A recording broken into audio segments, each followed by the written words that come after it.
4 coltellate all'addome, al torace e alla spalla. Bernard Curry, 51 anni, albanese, disoccupato, ha aspettato la sua vittima, anch'essa albanese, e che conosceva fin da quando vivevano nel loro paese. Si era convinto che il 42enne in bianchino, abitante a Torreglia, avesse una relazione con sua moglie.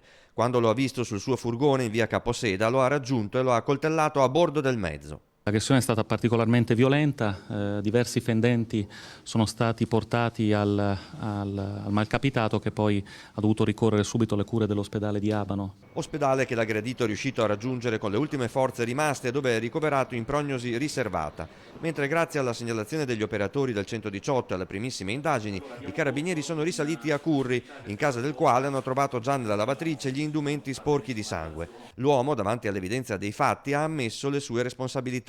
Pare che ci sia la gelosia alla base di questo gesto estremamente violento che così ha determinato questo soggetto albanese ieri sera a cercare appunto di uccidere questo suo rivale. Ecco. Il 51enne albanese è stato arrestato per tentato omicidio e su disposizione del magistrato Luisa Rossi è stato incarcerato al Due Palazzi.